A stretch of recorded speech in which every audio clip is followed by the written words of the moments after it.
Hello friends. मैं आपका दोस्त राहुल राजपूत आपका स्वागत करता हूं एक बार फिर से आपके अपने चैनल ईरा स्टडी में। दोस्तों, आज का जो हमारा टॉपिक है वो सेक्शन 2 है इन्वायरमेंटल लॉ का। सेक्शन 1 की वीडियो मैं बना चुका हूं ऑलरेडी, आप जाके देख सकते हैं मेरे चैनल पे। और चैनल को अगर सब्सक्राइब नहीं किया है तो सब्सक्राइब कर लीजिए, क्योंकि आपके पेपर का 100% कवरेज है यहाँ पर। ये जो 3 सेक्शन की वीडियोज है जो आपको 100% कवरेज दे रही है। मेरे साथ बने रहिएगा वीडियो को एंड तक। मैं 100% लिख के देता हूं कि इस सेक्शन में से भी, इसमें जो ये मैंने 14 क्वेश्चन डाले हुए हैं, इनमें से भी आपके पेपर में क्वेश्चन आने वाला है। तो हर एक क्वेश्चन को बहुत ध्यान से सुनिएगा, समझिएगा, पढ़िएगा। और जहां आपको लगे कि मुझे रिपीट करना है, याद करना है, वीडियो को रोक कर स्क्रीनशॉट लेके रख लीजिएगा। और अगर नोट्स चाहिए तो आप मुझे कॉन्टैक्ट कर सकते हैं मेरे नंबर पे। आप मुझे कांटेक्ट कर सकते हैं मेरे नंबर पे। मेरा नंबर होगा 9560503708। अब इस नंबर पे मुझे कांटेक्ट कर सकते हैं और मुझे व्हाट्सएप कर सकते हैं नोट्स के लिए।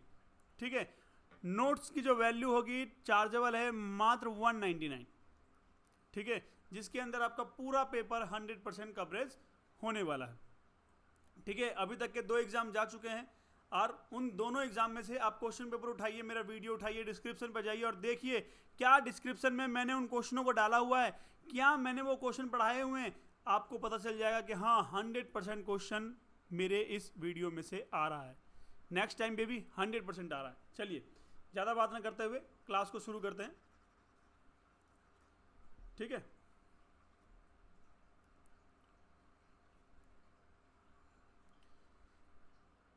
तो सेक्शन 1 और हमारा पहला question, ozone layer depletion in the causing damages to environmental. पहले तो बात समझते हैं कि ओजोन लेयर क्या होता है। तो साइंटिफिक रीजन बात है यहाँ पर, बोलता है the ozone layer is a protective shield of the gas in the earth of क्या earth of stratosphere that absorb most of the sun's harmful ultraviolet, उसको बोलते हैं यूवी रेडिएशन। मतलब कि जो ओजोन होता है ना, एक तरह का परत होता है जो कि प्रोटेक्ट करता है सूरज की किरणें डायरेक्ट पृथ्वी पर आने से पहले। उसके अंदर का जो हार्मफुल अल्ट्रावायलेट यूवी रेडिएशन होता है उसको वो रोकता है।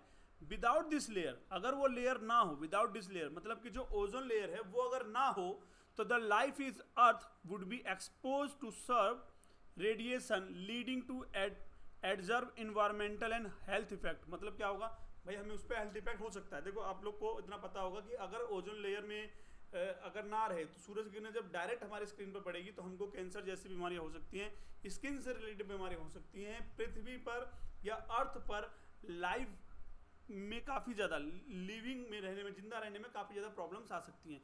तो ये वो होता है ओजोन लेयर। अब हमारी बात करा जा रहा है, क्वेश्चन के अंदर पूछा जा रहा है कि ओजोन लेयर के डिप्लीमेशन काउजिंग एंड डैमेजेस के डिवीजन टू द इन्वायरमेंट। कहता है इन्वायरमेंट कैसे, उसको क्या कारण है कि इन्वायरमेंट उसको डैमेजेस करता है, इसके कमेंट में करें। तो आप बोलोगे सर ये तो आपने ओजोन लेयर के बारे में बताया। भाई कमेंट करना है, 10 मार्क्स का है। कहीं तो हम वर्ड लिमिट को बढ़ाएंगे, कहीं तो कुछ चीज़ को वर्ड लिमिट। तो हमने पहले क्या लिख दिया, ओजोन लेयर की डेफिनेशन लिख दिया। मतलब डेफिनेशन क्या, उसको बता दिया कि ओजोन लेयर है क्या। तो ओजोन लेयर एक तरह का क्या, एक लेयर है जो कि सूरज और पृथ्वी के बीच में आने वाली किरणों को प्रोटेक्ट करता है। और किससे प्रोटेक्ट करता है, अल्ट्रावायलेट यूवीबी रेडिएशन से प्रोटेक्ट करता है।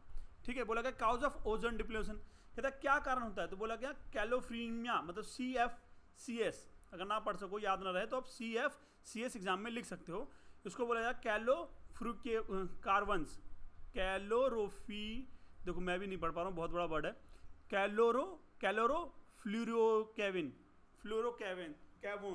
कैलोरोफ्लोरोकेविन्स इमिटेड फ्रॉम एयर कंडीशनर्स। ये कहाँ से निकल के आता है, जो हमारे एसीज होते हैं, एयर कंडीशनर, ठीक है, और रेफ्रिजरेटर है ना, air salt sprays and forms blowing agents, है ना, फॉर्म्स ब्लोविंग एजेंट्स। यहाँ से ये एयर के अंदर इन्वॉल्व हो जाते हैं क्लोरोफिरियम्स। ये जो एक जो रासायनिक वर्ड है, मतलब रासायनिक मतलब क्या, केमिकल वर्ड की बात करो, जो CFCS है, ये कहाँ से निकलता है, एयर कंडीशंस के अंदर। एयर कंडीशनर जो होते हैं उनके अंदर होती हैं गैसें, रेफ्रिजरेटर्स होते हैं उनके अंदर गैसेज होती हैं, एरोसोल स्पेयर्स के अंदर होता है, एंड फॉर्म ब्लोविंग एजेंट्स के अंदर ये होता है। तो जो एसी चल रही हैं, फ्रीजर चल रहे थे, उसमें से गैस निकल रही है, ठीक है। बोला क्या है, हेलोन्स। हेलोन्स मतलब यूज टू फायर एग्जिस्टेंस, मतलब जो आग लगने वाली जो चीज़ें होती है वहाँ पे जो यूज़ किया जाता है उसको बोला जाता है हेलोन्स। फिर बोला गया carbon, tetrachlorides and methyl chloroform. Methyl carbon, tetrachloride and methyl chloroform, ये एक वर्ड है, carbon, tetrachloride and methyl chloroform use in the industrial cleaning agent. कहता है जो इंडस्ट्री होता है ना, उनको क्लीन करने के जो एजेंट्स होते हैं उनको ये इस चीज़ को यूज़ करते हैं, ठीक है, वो इस चीज़ को यूज़ करते हैं। तो इनसे जो गैसें निकलती हैं ओजोन को यही करते हैं क्या, डिप्लीशन करते हैं, मतलब उनको हार्म पहुंचाते हैं, उनको दिक्कत देती है, जिससे कि हमारा ओजोन जो होता है वो कमज़ोर होता है, क्योंकि ये वायुमंडल में जाके हमको डिस्टर्बेंस क्या कहते हैं, ओजोन को दिक्कत देती है। बोला गया the substance of the release chlorine and bromine, मतलब जब इन सब चीज़ों का यूज़ करते हो, इनके जो सब्सटेंस होते हैं वो रिलीज करते हैं क्या, chlorine and bromine when expose to UV rays, मतलब यूवी मतलब क्या, वही यूवी मतलब ये रहा अल्ट्रावायलेट रेडिएशन को क्या करती है, ये हार्म करती है, एक्सपोज करती है, विच ब्रेक डाउन ओजोन O03 और into oxygen O02, thinking the protective layers, जो ये प्रोटेक्ट करते हैं लेयर को, उनको क्या करती है, वो ब्रेक डाउन करती है। तो जिसकी वजह से क्या होता है, ओजोन से डायरेक्ट हमारे पास सूरज की किरणें डायरेक्ट हमारे पास आ जाएंगी अगर ओजोन हमारा ब्रेक हो जाएगा तो, और उससे हमें नुकसान होगा। किस चीज़ का नुकसान होगा, उससे हमें नुकसान होगा स्किन से रिलेटेड, क्योंकि भाई सूरज तो हमारे सूरज की जो किरणें वो डायरेक्ट स्किन पे पड़ेगी, तो स्किन से रिलेटेड होगा। सबसे पहला क्या नुकसान होगा भाई, कैंसर तो होना फिक्स है। तो बोला क्या, इन्वायरमेंटल एंड हेल्थ इम्पैक्ट, इसका इन्वायरमेंटल और हेल्थ इम्पैक्ट क्या पड़ेगा, तो बोला गया इंक्रीज यूवी रेडिएशन, जो यूवी रेडिएशन है जो धरती पे आ रहा है वो क्या हो जाएगा, इंक्रीज हो जाएगा। लीड टू स्किन कैंसर, क्या हो सकता है, स्किन कैंसर मैंने आपको बताया था, है ना। Cataract and weekend immunity system, जो हमारी इम्यूनिटी सिस्टम वो क्या हो जाएगी, वीक हो जाएगी। देखो ना कई बार क्या होता है, गर्मी में जो धूप में लोग वक्त ज़्यादा काम करते हैं उनको डिहाइड्रेट हो जाता है धूप की वजह से, तो क्या होता है, इम्यूनिटी सिस्टम ही उनका तो ब्रेक होता है, कम हो जाता है, इस वजह से होता है। बोला गया एडवर्ब इफेक्ट और corporate and margin ecosystem is specifically, क्या लिखा है, फाइटोप्लैंक्टोन, क्या पढ़ेंगे इसको यार, फाइटोप्लैंक्टोन, इसका मतलब क्या हुआ, देखो इसका मतलब कहता है कि ये जो adverse effect on the corporate and minor economic system को इफेक्ट करता है और ये दिक्कत देता है। दूसरी चीज बोला गया disruption of the climate and worsening the global warming due to the interrelated atmosphere changes. क्या होगा, ग्लोबल वार्मिंग तो होगा, क्योंकि भाई ये सारी चीजें इंटररिलेटेड है ना एटमोस्फेयर से। अगर कहीं पोल्यूशन बढ़ेगा, आप कहते हैं ना भाई गर्मी बहुत ज़्यादा हो रही है, रीजन क्योंकि बाहर कंट्रियों में लड़ाई हो रही है, तो पृथ्वी तो गोल है ना, घूम रही है, तो जो ऊपर वायुमंडल में जाकर जो गर्मी है, जो पोल्यूशन, जो वायरस से रुका हुआ है, वो कहीं ना कहीं हमें आके इम्पैक्ट कर रहा है। तो ये क्या कहता है कि ये डिप्रेशन ऑफ द क्लाइमेट है, जो कि वर्सिंग तो ग्लोबल वार्मिंग के वजह से due to interpretation almost fair atmosphere में क्या करता है, चेंजेस करता है। लीगल एंड ग्लोबल फ्रेमवर्क, देखो लीगल एंड ग्लोबल फ्रेमवर्क की बात करी जाए तो इंडिया ने एक एक्ट है Vienna convention 1985 and Montreal protocol 1987। इस एक्ट को India is signature to both community to phase out ozone depleting substance, मतलब इसने इंडिया ने क्या करा, इन दोनों कमेटी के अंदर साइन किया हुआ है और क्या बोला है कि हम कोशिश करेंगे कि भाई ओजोन में कोई प्रॉब्लम ना हो, कोई दिक्कत ना है। और साथ के साथ इसके साथ एक लीगल पॉइंट क्या है, इन्वायरमेंटल एक्ट 1986 के अंदर empower to central government to regulate emission and prohibited harmful substance under the section 3 and 6। कहता है सेक्शन 3 और सेक्शन 6 के द्वारा सेंट्रल गवर्नमेंट ने क्या करा है, अथॉरिटी दी है और रेगुलेट करा है कि भाई आप इसको हार्मफुल सब्सटेंस को रोको, है ना, रोको। अब ये भाई ये बात ये है कि सर ये तो 20 नंबर का क्वेश्चन है, वाह 10 नंबर का क्वेश्चन है, तो इसके अंदर हम क्या लिख सकते हैं, क्या बात है भाई, नॉर्मली सी बातें, आपको अगर कुछ भी याद नहीं हो तो आप इतना तो लिख सकते हो कि सेक्शन 3 में क्या है और सेक्शन 6 के अंदर क्या है, ठीक है, और सेक्शन 6 के अंदर क्या है। देखो इस क्वेश्चन को ना मैंने काफ़ी डिटेल में पढ़ाया है, क्योंकि मेरा मानना है कि क्वेश्चन 20 मार्क्स में पूछा जा सकता है, ठीक है, इसलिए इस क्वेश्चन को 10 मार्क्स का लेकर नहीं, मैंने 20 मार्क्स का लेकर इसलिए इसको डिटेल में बताया आपको। चलिए तो बोलता है power of central government to take a measure to protect and improve environment. कहता सेक्शन 3 के द्वारा गवर्नमेंट ने क्या करा, सेंट्रल गवर्नमेंट को पावर है कि वो कैसे प्रोटेक्ट कर सकती है, इंप्रूव कर सकती है इन्वायरमेंटल को। तो क्या क्या पावर है, इसके अंदर 3 सब सेक्शन है, सेक्शन 3 सब सेक्शन 1, सेक्शन 3 सब सेक्शन 2, सेक्शन 3 सब सेक्शन 3। तो पहले 1 पढ़ते हैं। 1 क्या कहता है, the central government have to the power to take all such measures of the deems necessary और expanding for the purpose of protecting and improving the quality of the environment and preventing, controlling and abating the environment pollution। मतलब वो क्या कर सकते हैं, उसके पास power है, major कर सकता है, डीम कर सकता है, नेसेसरी एक्सपेंडिचर कर सकता है, एक्सपेंसेस खर्च कर सकता है, मतलब एक्सपेंडिचर मतलब पैसे खर्च कर सकता है, क्या करने के लिए, प्रोटेक्ट करने के लिए इन्वायरमेंटल को, और कंट्रोलिंग करने के लिए, एवेटिंग इन्वायरमेंट पोल्यूशन को कंट्रोल करने के लिए। ठीक है, फिर बोला गया सेक्शन 2 में कुछ स्पेसिफिक गवर्नमेंट दे रखा है, गवर्नमेंट कैन, कि ये चीज़ें गवर्नमेंट कर सकती हैं। ये सेक्शन 3 के सब सेक्शन 2 में डिफाइन किया गया है। ये 11 पॉइंट से पढ़ेंगे, पहले सेक्शन 3 पढ़ते हैं। सेक्शन 3 क्या कहता है, द सेंट्रल गवर्नमेंट, सेक्शन 3 का सब सेक्शन 3 कहता है the central government constitution authorities by the notify the official gazette to exercise these power under the supervision. कहता है सेंट्रल गवर्नमेंट क्या करेगी, ऑथराइज करेगी और एक ऑफिशियल गैजेट में नोटिफिकेशन डालेगी, हम इस पावर का क्या कर रहे हैं, एक्सरसाइज कर रहे हैं। जैसे अभी आपने सुना था कि मोदी जी ने सफाई अभियान चला, तो वो इसी का पावर था, इसी एक्ट के द्वारा उनको पावर मिला था कि आप ये चीज़ें कर सकते हैं, पैसा यहाँ पे एक्सपेंड कर सकते हैं, किसके लिए, इन्वायरमेंटल को सही करने के लिए। ठीक है, तो पहले पढ़ते हो क्या कर सकते हैं, सेंट्रल गवर्नमेंट क्या कर सकती है, coordinate action to the state government and authority. Coordinate action कर सकती है स्टेट गवर्नमेंट और सेंट्रल गवर्नमेंट, जो भी उसकी अथॉरिटी होती है उससे। बोला गया plan on nation wide programme for the pollution control. कहते कोई भी एक प्लान कर सकते हैं जो कि नेशनल वाइज हो, मतलब पूरे कंट्री के लिए हो, पोल्यूशन को कंट्रोल करने के लिए। Lay down standard for environmental equability, क्या कर सकते हैं, स्टैंडर्ड कर सकते हैं इन्वायरमेंटल इक्विबिलिटी के लिए। फिर बोलेगा emission of discharge of pollution for the various sources, वो क्या कर सकते हैं, इमिशन कर सकते हैं, डिस्चार्ज कर सकती है ऐसे पोल्यूएंट्स को फॉर द वेरियस सोर्सेज, जो कि अलग अलग सोर्सेज से हों।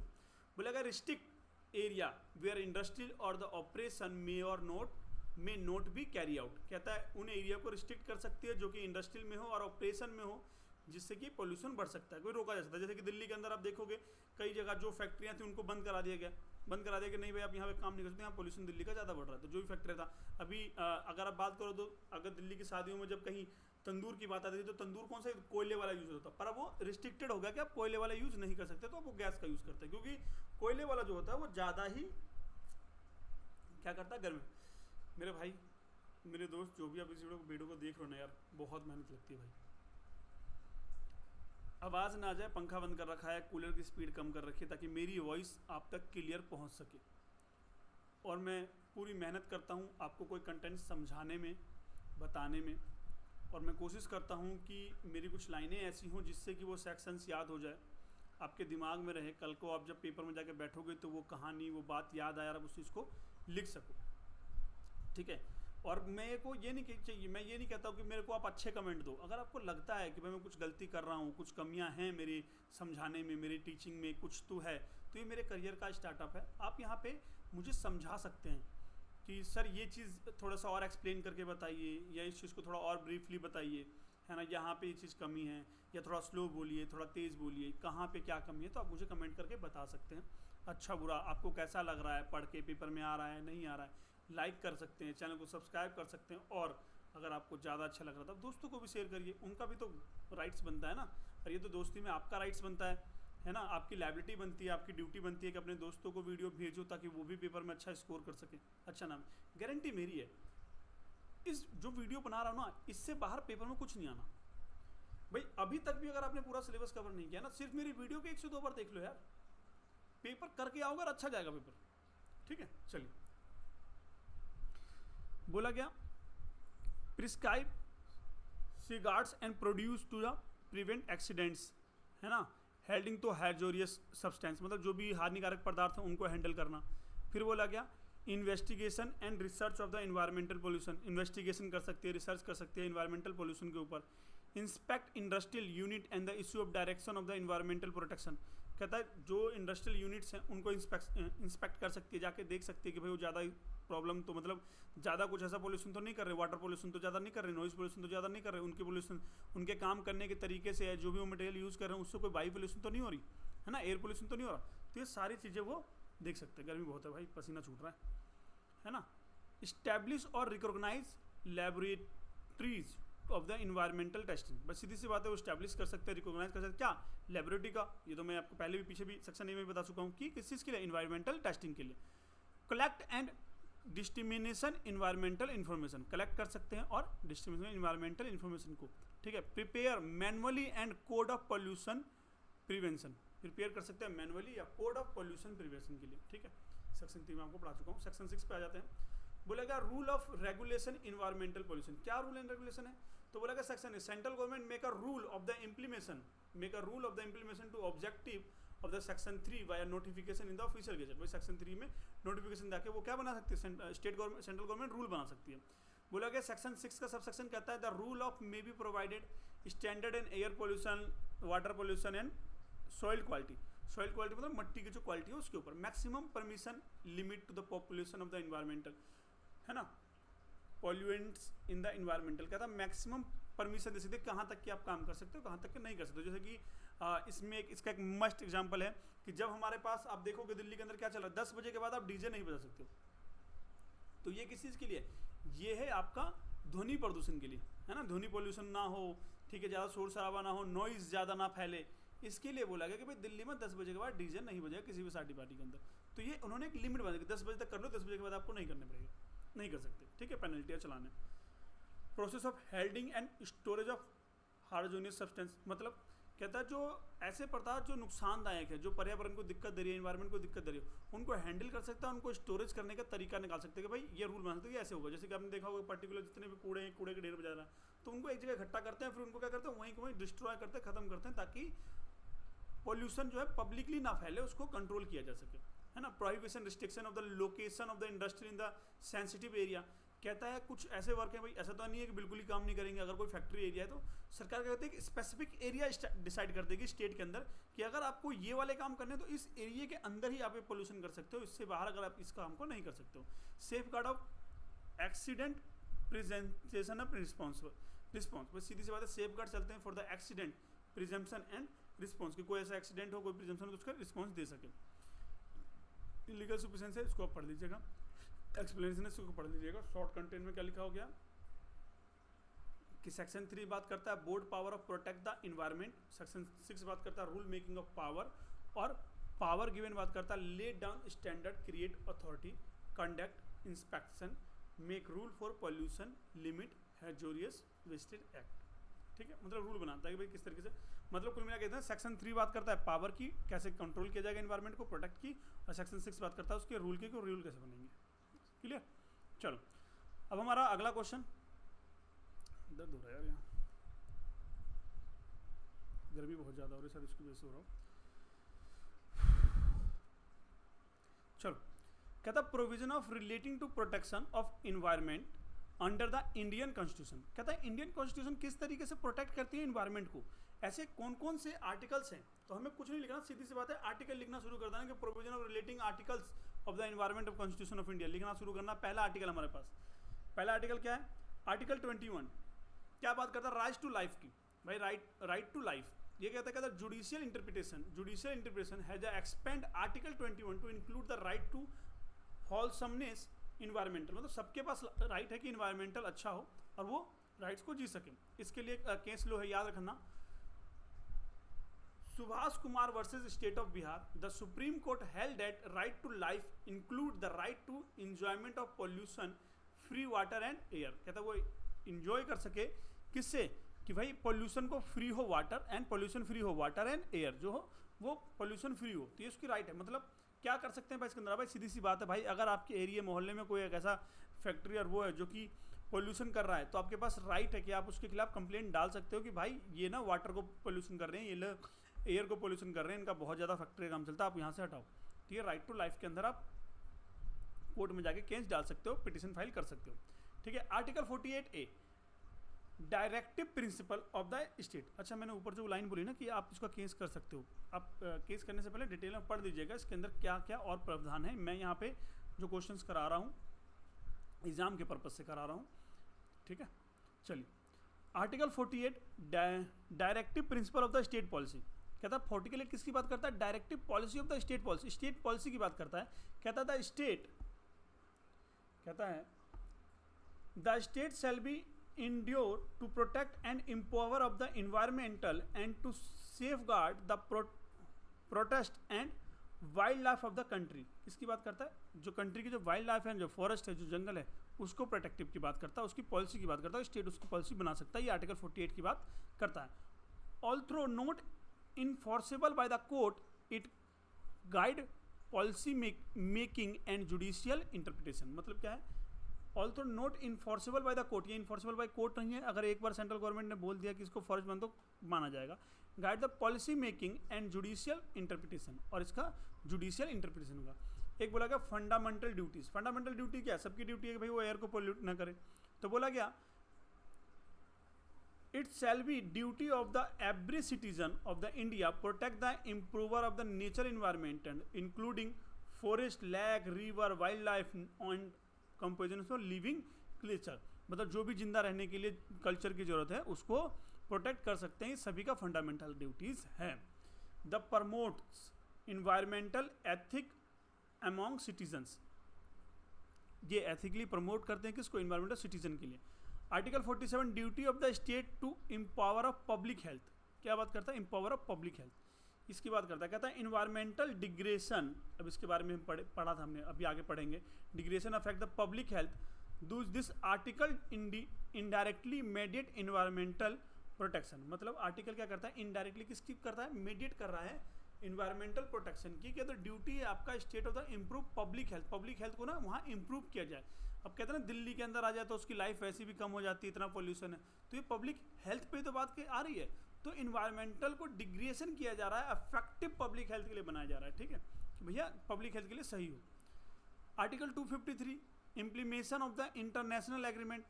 इंटरनेशनल कोई एग्रीमेंट है तो उसके अंदर इम्प्लीमेशन किया जाता है। कहता है in power of parliament to legislate on the environmental issues of the implement international treaties like the Stockholm Declaration, Montreal Protect and the Paris Agreement। ये सारे एग्रीमेंट्स है जहाँ पे वो उसको क्या कर सकते हैं?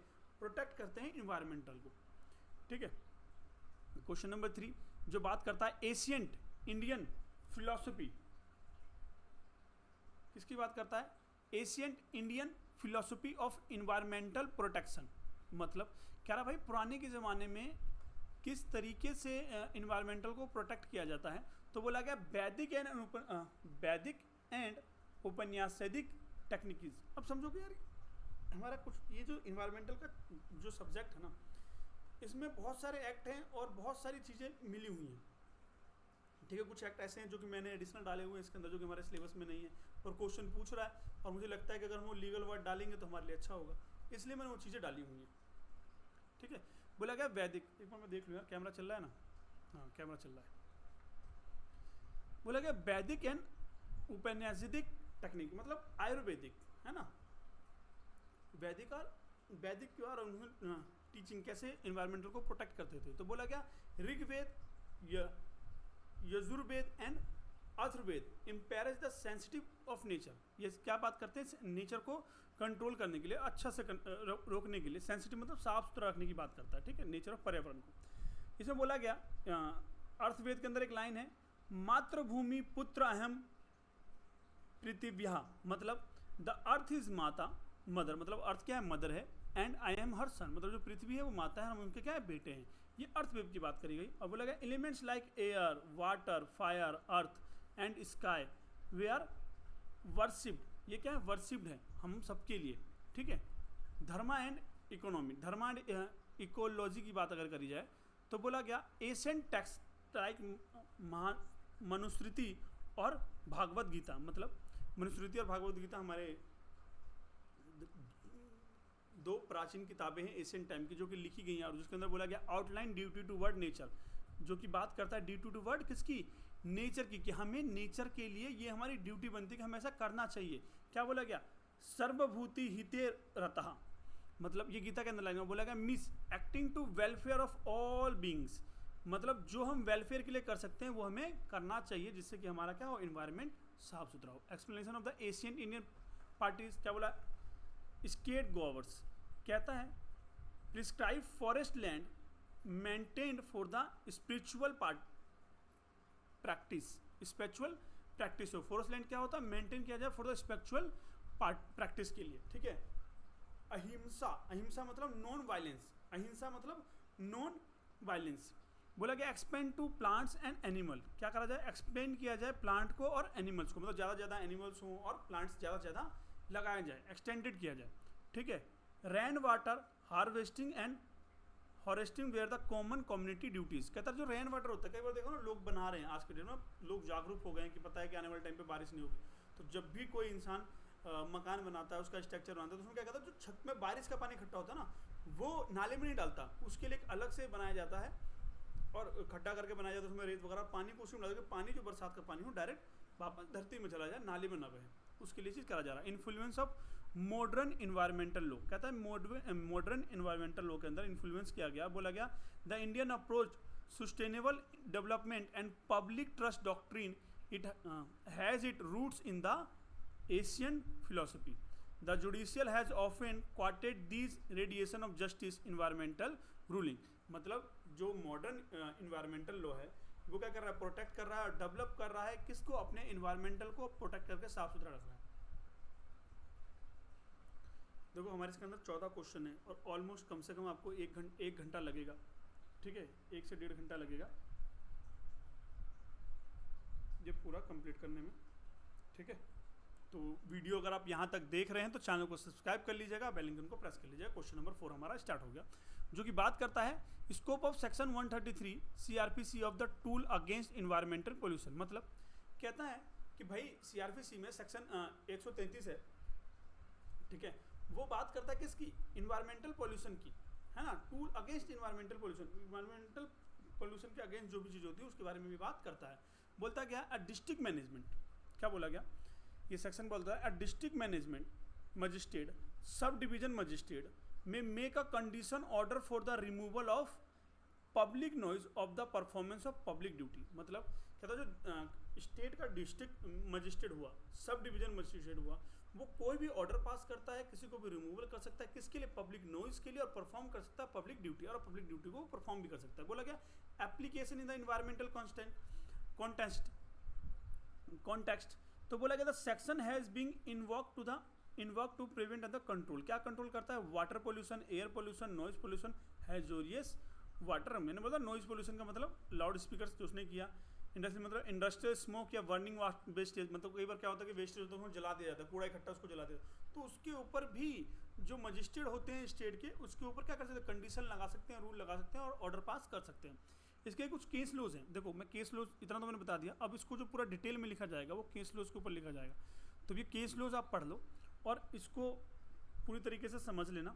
मैं इस केस लॉज को यहाँ पर नहीं पढ़ा रहा हूँ, आप इस कोर्स उसको पढ़ लीजिएगा, स्क्रीनशॉट ले लीजिएगा और इसको पढ़ लीजिए ये क्या कहना चाहता है, और याद कर लीजिएगा कि म्युनिसिपल काउंसिल रत्नावल वर्सेस वैदिक एयर 1981 सी, क्योंकि ये केस लॉज है, केस लॉज के बारे में लिखा होगा जहाँ पे सेक्शन 133 का रेफरेंस दे रखा होगा, ये केस लॉज होगा। फिर इसके लिमिटेशन की बात करी जाए तो रिलीफ करता है, summary and prevent of the not punitive, है ना, best use the urgent of temporary relief, है ना, limited judicial and large scale of industrial pollution cases, कहता क्या करता है, एक लार्ज स्केल में जो इंडस्ट्रियल पोल्यूशन है उसके केसेस को ही देखता है, ठीक है। अगला क्वेश्चन बहुत अच्छा क्वेश्चन हमारे पास, पब्लिक इंटरेस्ट, आपने अगर देखा हो जॉली LLB मूवी देखो, अक्षय कुमार वाली नहीं, जो मुन्ना भैया वाले में कौन सा एक्टर है, नाम याद नहीं आ रहा, हर्षद वारसी शायद नाम है उसका, वो वाली, उसमें वो क्या पढ़ता है, PIL तो फाइल करता है, जो उसका जो वकील होता है उसके अगेंस्ट किसका PIL फाइल करता है, तो उसी को बोला जाता है public interest litigation relating to environment. बोला क्या, ओरिजिन एंड कॉन्सेप्ट, अरे जिसके अंदर यार मैं बता देता हूँ पूरा, कुछ लोगों को याद नहीं आएगा, कि जिसके अंदर जो बड़े आदमी का लड़का होता है वो रोड पे चढ़ाता है, कुछ लोगों को मार देता है, तो पब्लिक में हर्षद वारसी क्या करता है, केस फाइल करता है, उसको ही बोला जाता है पिल, कि आप पब्लिक के लिए केस फाइल कर सकते हैं पब्लिक इंटरेस्ट के केस में, है ना। तो उसी को बोला जाता है पब्लिक इंटरेस्ट लिटिगेशन। मतलब अगर कल को आप वकील बन गए, आपको लगता है कहीं पे पब्लिक के साथ गलत हुआ है, उनकी साइड से केस करने वाला या उनकी साइड से केस लड़ने वाला कोई भी नहीं है, तो आप पब्लिक इंटरेस्ट लिटिगेशन के अकॉर्डिंग केस कर सकते हैं। और यहाँ बात कर रहे हैं हम public interest litigation relating to environment. कहता है इन्वायरमेंट के रिलेटिंग ऐसे कौन से सेक्शंस, कौन से ऐसे आर्टिकल्स हैं जो हमको ये राइट्स देते हैं कि हम अपना केस कर सकते हैं किसी भी इंडस्ट्री, किसी भी एंटिटी के ऊपर, अगर वो हमारे इन्वायरमेंटल को हार्म पहुंचा रहा है तो। ठीक है, तो बोला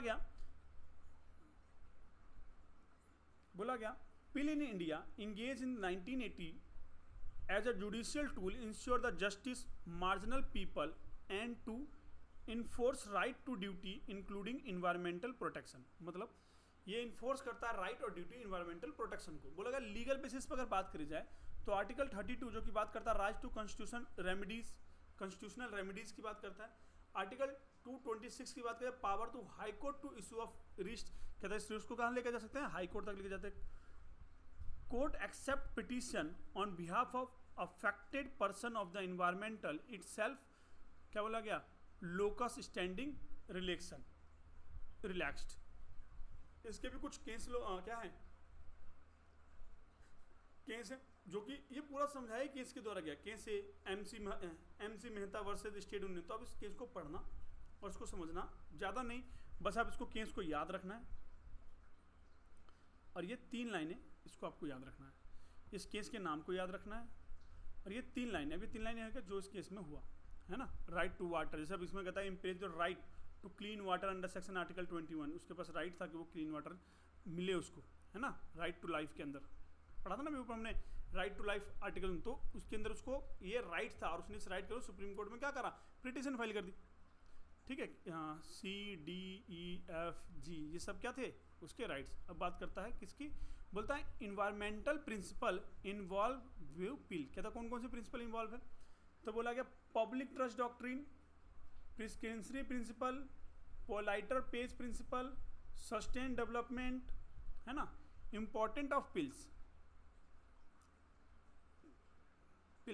मतलब public interest legislatives, creative green benches in high court and national green tribunal, जिसको NGT बोला जाता है, इम्पैक्ट होता है। Judicial monitoring infrastructure project, increase public awareness, ये पढ़ देना यार, इसमें तो मुझे लगता नहीं कुछ समझाने के लिए, ये 4 चीज़ें पढ़ देना। बोला गया environmental degradation and types of pollution. तो भैया कितने टाइप्स के पोल्यूशन होते हैं हमारे पास, 4 तरह के, air pollution, water pollution, soil pollution और नॉइज पोल्यूशन। मुझे लगता नहीं कि इसमें से आपको कुछ नहीं पता। एयर पोल्यूशन का आपको पता है, एयर पोल्यूशन वो पोल्यूशन होता है जो क्या करता है, एयर की वजह से हवा में फैलने वाला होता है। वाटर पोल्यूशन वो पोल्यूशन होता है जो पानी से फैलता है। सॉइल पोल्यूशन वो पोल्यूशन होता है जो जिससे कि हमारे फर्टिलिटी, जो हमारी धरती होती है, मिट्टी होती है, उसकी फर्टिलिटी खराब होती है, वो दिक्कत करता है। एक होता है नॉइज पोल्यूशन। नॉइज पोल्यूशन कौन सा पोल्यूशन होता है, जो ध्वनि से होती है ना, बहुत ज़्यादा तेज़ आवाज़ में म्यूजिक बजाने से, उसकी वजह से होता है नॉइज पोल्यूशन। क्लियर। अच्छा, टाइप ऑफ पोल्यूशन मैंने बता दिया। अब इसकी बात कर देते हैं, इन्वायरमेंटल डिग्रेडेशन। कहता है इसको डिफाइन कहाँ, पहले इसकी डेफिनेशन हमने लिखा और बोला environmental degradation is the deterioration of the environmental through the depletion of nature resource, destruction of the ecosystem and pollution. It is result from human activities like industries destruction, minimum urbanisation and improper wastage dispose. जो क्या कहते हैं, improper क्या करता है, wastage कर रहा है डिस्पोज को, वो इन्वायरमेंटल डिग्रेडेशन के डेफिनेशन के अंदर आता है। बोला गया लीगल कॉन्स्टेंट्स क्या बात करता है, तो बोला गया इसको कहाँ डिफाइन किया गया है, तो बोला गया environmental degradation violate principle embed in the various environmental law such a environmental act 1986, water act 1974, air act 1981। याद रखना भाई, मैं डायरेक्ट इन्वायरमेंटल एक्ट 1986 की बात कर रहा हूँ, मैं डायरेक्ट वाटर एक्ट 1974 की बात कर रहा हूँ, मैं डायरेक्ट एयर एक्ट 1981 की बात कर रहा हूँ। पर जब भी आप एग्जाम में लिखोगे तो आप लिखोगे इन्वायरमेंटल ब्रैकेट करके protection act 1986, water prevent and control of pollution act 1974 और air prevent and the control of pollution act 1981 लिखोगे, डायरेक्ट नहीं लिखोगे, एंड अदर्स। तो उसके टाइप्स की बात करेंगे तो टाइप बताएगा। अब इनकी डेफिनेशंस की बात करते हैं कहाँ कहाँ इनको डिफाइन किया गया है। तो बोला गया introduction of harmful substance into the atmosphere, क्या था एयर क्या होता है, जो इंट्रोड्यूस करता है हार्मफुल सब्सटेंस को, पदार्थ को जो कि एटमॉस्फेयर को हार्म करता है, ठीक है। रिलेवेंट लॉ की बात करी जाए तो एयर एक्ट है इसके अंदर, ठीक है। सब में अगर वाटर के लिए किया जाए तो वाटर के लिए एक एक्ट है, ठीक है। नॉइज के लिए किया जाए तो नॉइज के लिए क्या बोला है, इन्वायरमेंटल एक्ट है। रिलेवेंट था environmental act section 6 empower of the central government to regulate hazardous substance, वो हैजोरियस सब्सटेंस को कर सकता है। Example regulation of hazardous wastage under the hazardous wastage management rule 2016, जो कि हैजोरियस रूल के द्वारा कर सकते। मतलब होता क्या है कि वेस्टेज को हम जला देते हैं यार, कहीं भी मट्टी में डाल देते हैं, जिससे क्या होता है जो मट्टी होती है, जो सॉइल होती है, उसकी फर्टिलिटी को दिक्कत आती है, फर्टिलिटी खराब होती है, तो उसी को बोला जाता है सॉइल पोल्यूशन, ठीक है। वाटर पोल्यूशन के लिए वाटर एक्ट था।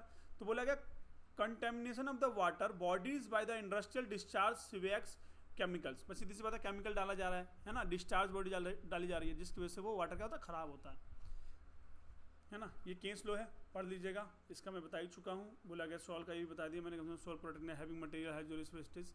नॉइज का बोला गया exercise sound causing health issues, sound की वजह से काफी ज्यादा हेल्थ इशूज आता है। लोगों को सर में दर्द हो रहा है, भाई बहुत ज्यादा डीजे बज रहा है, भाई बंद कर, बंद कर भाई बंद कर, सर में दर्द हो रहा है मेरे, बंद कर। तो उसी को बोलते हैं कि नॉइज पोल्यूशन फैल रहा है, किसी को प्रॉब्लम हो रही है, किसी के हेल्थ इश्यूज आ रही है, उसी के लिए नॉइज पोल्यूशन रूल 2002 आया और अंडर इन्वायरमेंटल एक्ट, जो कि पास किसके द्वारा किया गया, under environmental act protection act के द्वारा ये आया और ये पास किया गया। फिर बोला गया 4 बात करते हैं, नीचे बात करते हैं 5वें की, थर्मल पोल्यूशन, कि ये क्या है, क्या था, discharge heart waiter of air affective ecosystem control under the water and air acts. कहता है दोनों के अंदर थर्मल सिस्टम की बात करें, जो कि हीटेड वाटर करता है और अफेक्टेड करता है इकोसिस्टम को, कंट्रोल करता है एयर वाटर एक्ट को, ठीक है। फिर बोला गया,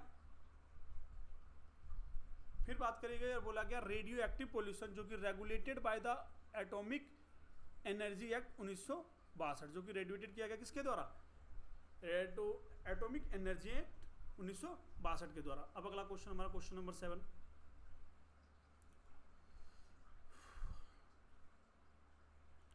मैं 2 मिनट में आया यार, थोड़ा सा ना पसीना ज़्यादा हो गया, अपने आप को सुखा लूँ, फिर मैं आता हूँ। फिर हम क्वेश्चन नंबर 7 से शुरू करते हैं और अब हमारे पास 7 से 8 क्वेश्चन और हैं, ठीक है। हमारा ये पूरा वीडियो खत्म हो जाएगा, ब्रेक चल रहा है, 5:32 का है, मैं 5:35 पे 3 मिनट में आपके पास आता हूँ, ठीक है। तब तक आप इसको पढ़ लीजिए।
हाँ भाई ज़्यादा लेट ले लिया मैंने।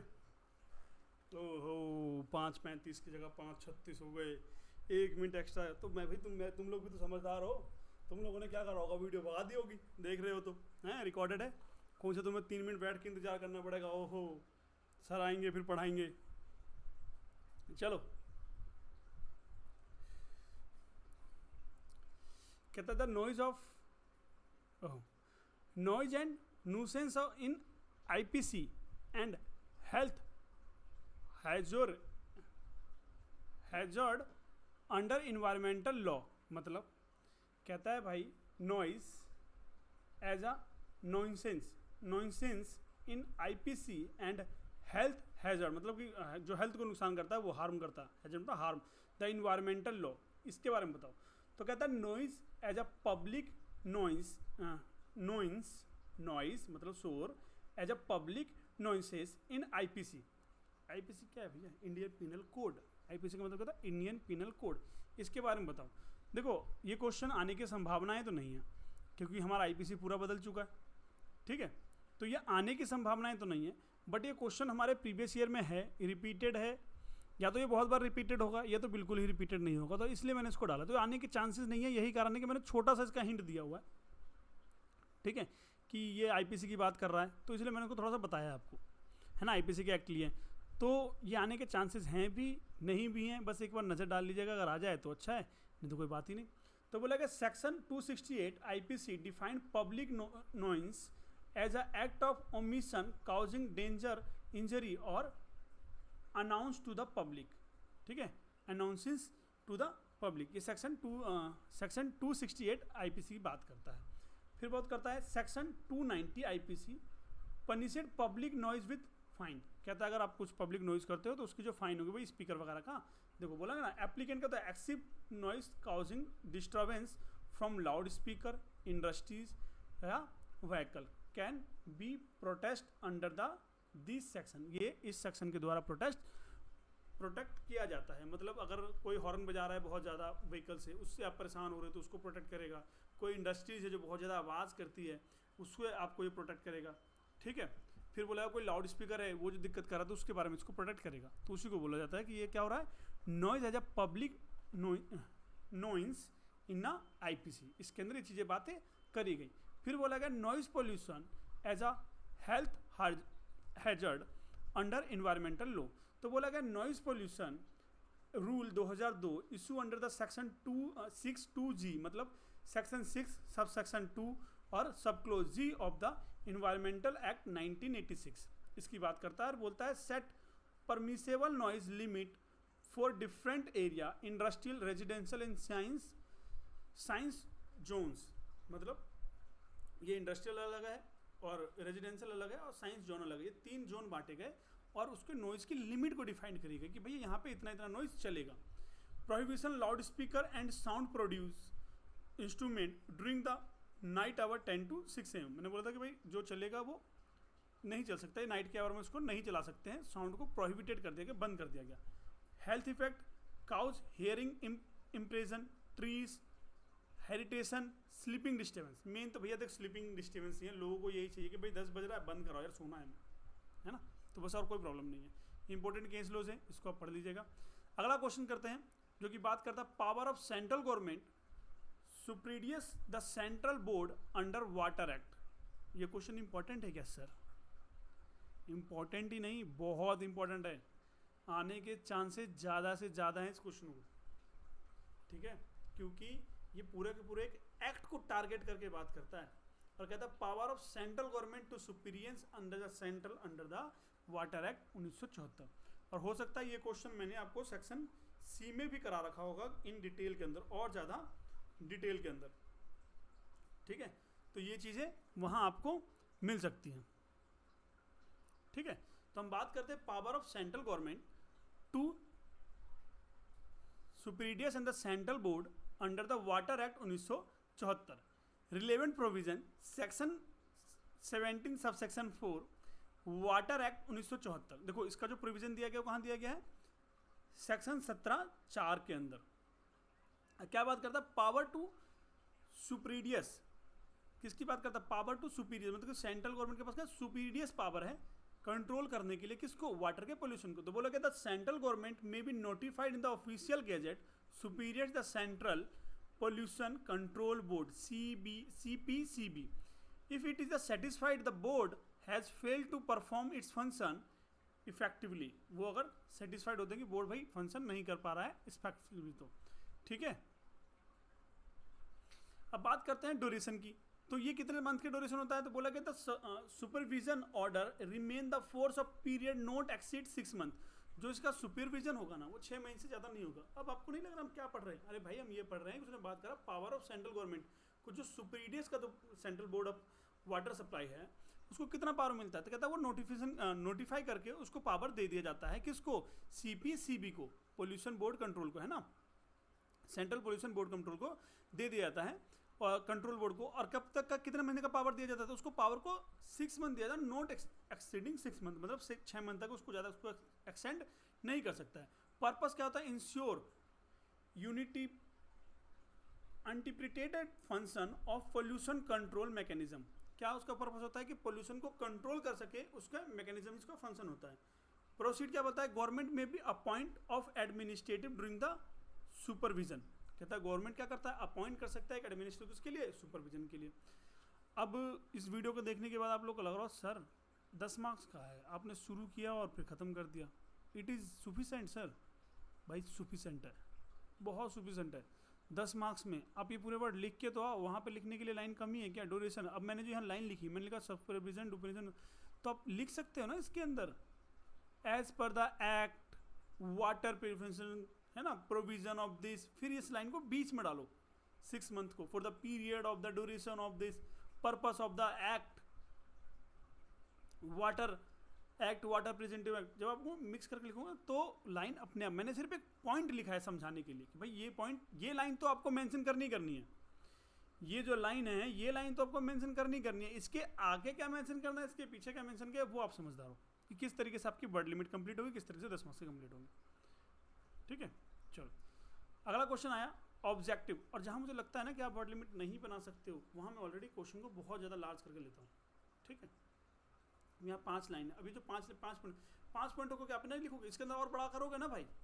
जब वो बात करता है कॉन्स्टिट्यूशन की, तो कॉन्स्टिट्यूशन वर्ड कहीं यूज़ किया मैंने, यहाँ कॉन्स्टिट्यूशन वर्ड किया, अब लिखो ना था Indian constitution act, constitution India, है ना। बोला गया objective of constitution of the area and national park. कहता है क्या एरिया और क्या नेशनल पार्क के पीछे उसका क्या ऑब्जेक्टिव होता है, तो लीगल फ्रेमवर्क का govern the wild craft act 1972 scope of the section 35 section 36 constitution of national park involving the declaration by the state government with the intent to conversion wild life and habits. वो intent करता है। पहला क्या बोला गया, conversion of biodiversity, बोला गया protect endangered species of the flora and of fauna and their habitats, ठीक है। Protection of the human interference, कहता है स्ट्रिक्ट रेगुलेशन अगेंस्ट हंटिंग, वो चीज मतलब शिकार विकार करना यार, ट्री कटिंग एंड मतलब जंगलों को काटना, शिकार करना, ये सारी चीजें उनको प्रोटेक्ट करने के लिए बोला गया, ठीक है। इकोलॉजिकली बैलेंस, कहता है maintain natural ecosystem and prevent environmental degradation. Environmental degradation, environmental के जो एटमोस्फेयर को उसको बनाए रखने की बात करी गई, ठीक है।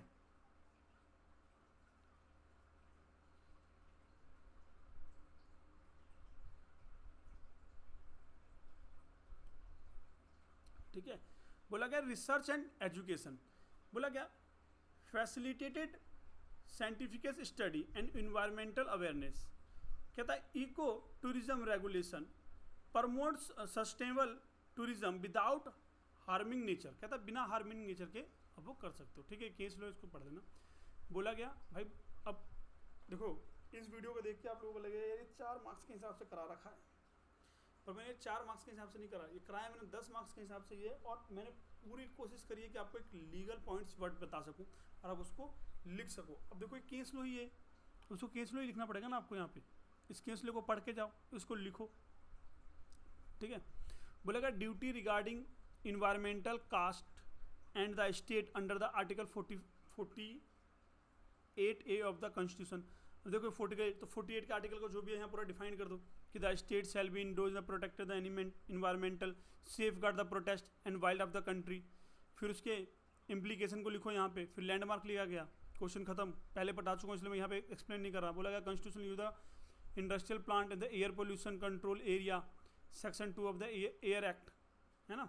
Section 25 sub section 5 air act 1981 relevant of the provision of the section, क्या प्रोविजन कहता है, रिस्ट्रिक्शंस है ना, रिस्ट्रिक्शन है in case of declare air pollution control area operate of use industrial plant unless the obtained prior consent from the station pollution central board. फिर बोला गया condition impose, कहते द बोर्ड ऑफ क्या करता है, इंस्टॉलेशन करता है। ये सब क्या पॉइंट्स हैं, इनके अंदर आपको चीज़ें लिखनी है। प्रिवेंट फॉर नॉन कंप्लाइंसेस, ठीक है, अंडर सेक्शन 21। तो ये सब पॉइंट्स है जिसके अंदर आपने भाई सीधे सुनो, आपने पहले ये लिखा, फिर आपने कंडीशन लिखा, इसके 4 पॉइंट्स को एक्सप्लेन किया, 2-2 लाइन में लिखो तो बहुत सारी लाइनें हो जाएंगी, फिर इसको एक्सप्लेन करा, फिर एडिशनल प्रिवेंट है, फिर उसके एग्जांपल्स में लिख दो, खत्म कहानी। फिर बोलेगा what is the green house effect of the environment, green house के बारे में पहले ही पढ़ा चुका हूँ, ठीक है। How डिज work environment impact legal and international, आप सेक्शन ए देखिएगा आपको वहाँ मिल जाएगा। सेक्शन सी में अगर आता है तो मैं वहाँ एक्सप्लेन करूँगा।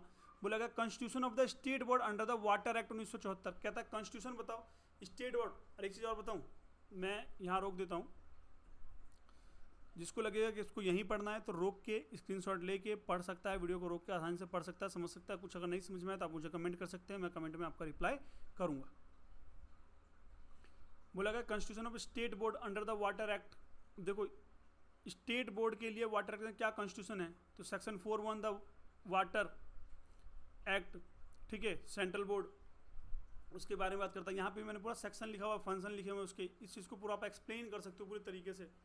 शॉर्ट नोट बात करिए ग्लोबल वार्मिंग की, ग्लोबल वार्मिंग का शॉर्ट नोट, ग्लोबल वार्मिंग क्या है वहाँ आप लिख दो, इसको बहुत आसानी से आप समझ सकते हो, लिख सकते हो, पढ़ सकते हो, उसमें कोई दिक्कत नहीं है।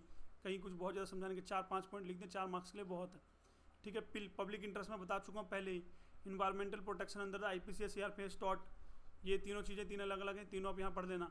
AC ट्रेन के बारे में आपको बता ही चुका हूँ, काउज कारण लीगल इफेक्टिव सब। अभी हमारा आ जाता है सेक्शन C, जो कि मैं आपको कराऊंगा नेक्स्ट वीडियो में। तो वीडियो यहाँ तक कैसी लगी कमेंट करिए, लाइक करिए। क्या मैंने वीडियो को भगा दिया बहुत ज़्यादा, बहुत तेज़ी में, नहीं समझ में आया, आप नहीं रोक पा रहे थे, ठीक है, या मैं और अच्छे से डिटेल में मैं ही यहाँ पर समझाऊँ, आपके भरोसे कुछ ना छोड़ूँ, पूरी चीज़ को डिटेल में बताऊँ, ठीक है।